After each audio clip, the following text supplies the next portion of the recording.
Right now at 11, rain on and off today. Whew, that's the least of it. Get ready for the return of an Arctic blast.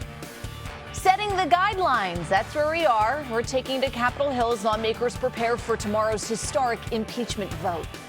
And caught on camera, police are looking for a teenager they fear was kidnapped in the Bronx. NBC 10 News starts now. Plenty to get to on this Tuesday. Glad you're with us. Damp and chilly conditions out there. I think just about everybody on Broad Street has their umbrellas up. Good morning. I'm NBC 10's Rosemary Connors. The rain will be on and off throughout the day. We'll have those scattered showers. Let's give you a live look at conditions in Allentown right now. Yeah, keep that umbrella handy. You see the clouds out there. You know the rain is still with us. NBC 10 First Alert meteorologist Glenn Hurricane Schwartz is tracking what will be the end of this rain and then this cold blast that's coming through, Glenn. Yeah, we're going to trade the rain for the Arctic cold, and the wind is really going to be an issue as well. At the moment, we don't have much wind, and that's why we have fog in parts of the area, and we're not quite rid of the rain yet. You can see how foggy it is in Cape May. The streets are wet. Easton, we've got wet conditions there as well. There's been some icing that has started to accumulate on some of the tree limbs up there, so we'll keep an eye on that. You can see some patches of mostly light rain out there at the moment, but really not a whole lot on the radar close by.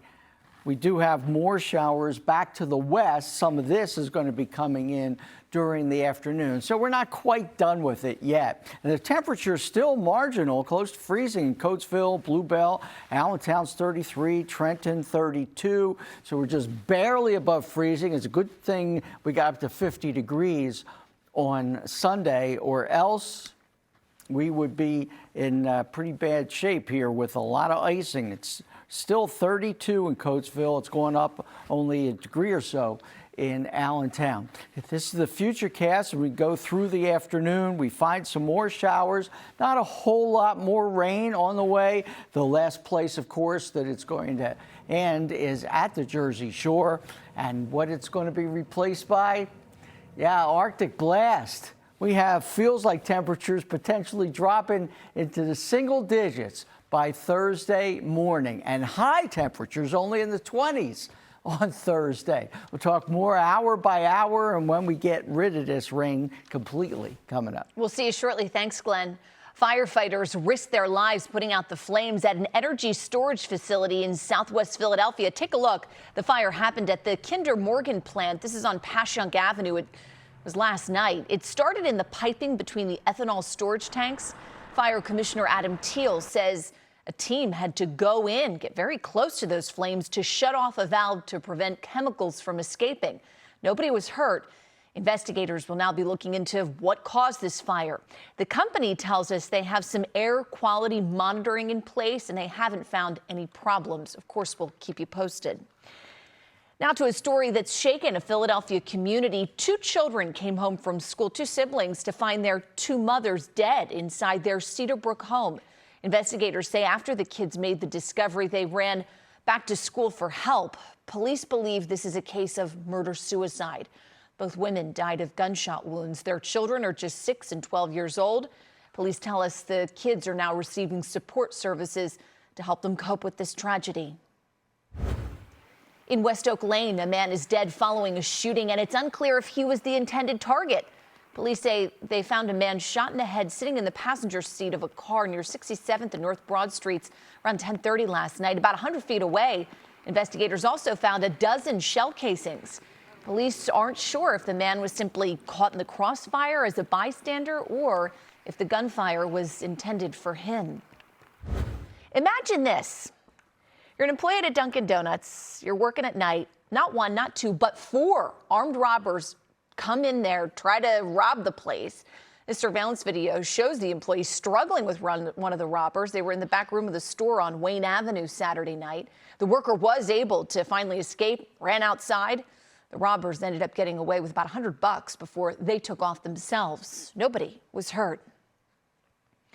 It has been 3 months now since Dulce Alaves disappeared from a park in Cumberland County. Now the reward for information that could help find the little girl is growing. People went door to door in Bridgeton yesterday handing out this flyer. It says the new reward now stands at $75,000. The goal is to remind everybody that the 5-year-old girl is still missing. Dulce Alaves was last seen at the Bridgeton Park back in September. The prosecutor's office there in South Jersey tells us they are continuing to work with the FBI on this case. Let's stay over in the Garden State for this next one. New Jersey lawmakers are moving forward with 3 controversial bills. Those measures are aimed at eliminating religious exemptions for vaccines, allowing undocumented immigrants to receive driver's licenses, and leaving it up to people living in New Jersey to decide whether to legalize recreational marijuana. All right, let's talk about the vaccination. The push to get more vaccinated kids in New Jersey schools sparked protests from parents in Trenton yesterday. Those parents say they should have the choice of whether or not to vaccinate their kids. A bill to eliminate religious exemptions for vaccinations passed the House yesterday. However, it stalled in the Senate. The bill's sponsors say they hope to have a vote in the near future. In terms of legalizing marijuana, the voters will get that decision. Both houses of the state legislature in New Jersey gave the green light to putting the issue on the 2020 ballot. The question, should recreational pot be legal for people 21 and older? And then this last issue, cheers from the immigrant community filled the chamber after another key vote yesterday. Lawmakers approved a policy that gives undocumented immigrants the ability to receive a driver's license. The bill now goes to Governor Phil Murphy's desk for his signature. Malcolm Jenkins, Philadelphia District Attorney Larry Krasner, and community members are calling for more transparency and accountability from the City of Philadelphia's police department. What do we want? When do we want it? The Eagle Safety, whom you see right there, was at Arch Street Methodist Church last night, where a large group demanded Mayor Jim Kenney reform the police department. They want transparency in the contract negotiations with the police union, and this group of activists wants input into the next person who will be selected for police commissioner. At a time where gun violence is consuming the minds and the bodies of our citizens, we cannot afford to have a department that cannot be trusted. The mayor's office is responding to this, saying that a commissioner will be named in the next 2 weeks. According to the Kenney administration, the mayor is looking for someone who is committed to community relations, community policing, and will receive respect from the public. Let's head now to Chester County, where veterans will have a very happy holiday thanks to a local transit agency. Take a look at these gifts being dropped off at the Coatesville VA Medical Center this morning. Hundreds of items were collected by the Transportation Management Association of Chester County. The agency gives rides to many veterans at the medical center. This is the 6th year for the gift collection drive. Everything from TVs to bath towels will be handed out to veterans and their families.